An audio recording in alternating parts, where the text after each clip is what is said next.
Could you give an example of how an entity sets up a condition for attracting a particular experiential catalyst, and how that catalyst then is provided or is learned? I am Ra. We pause to scan this instrument's consciousness for permission to use its experiential catalyst as example. We may proceed. This is one instance, and extrapolation may be made to other entities which are aware of the process of evolution. This entity chose before incarnation the means whereby catalysts had great possibility of being obtained. This entity desired the process of expressing love and light without expecting any return. This instrument programmed also to endeavor to accomplish spiritual work and to comfort itself with companionship in the doing of this work. Agreements were made prior to incarnation. The first, with the so-called parents and siblings of this entity. This provided the experiential catalyst for the situation of offering radiance of being without expectation of return. The second program involved agreements with several entities. These agreements provided and will provide in your time, space, and space-time continuum opportunities for the experiential catalyst of work and camaradereship.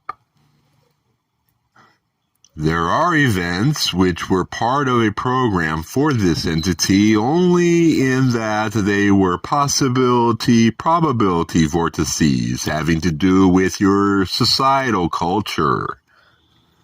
These events include the nature of the living or standard of living, the type of relationships entered into in your legal framework, and the social climate during the incarnation. The incarnation was understood to be one which would take place at harvest. These givens, shall we say, apply to millions of your peoples. Those aware of evolution and desirous in the very extreme of attaining the heart of love and the radiance which gives understanding. No matter what the lessons programmed, they have to do with other selves, not with events. They have to do with giving, not receiving. For the lessons of love are of this nature, both for positive and negative. Those negatively harvestable will be found at this time endeavoring to share their love of self. There are those whose lessons are more random due to their present inability to comprehend the nature and mechanism of the evolution of mind, body, and spirit. Of these, we may say that the process is guarded by those who never cease their watchful expectation of being of service.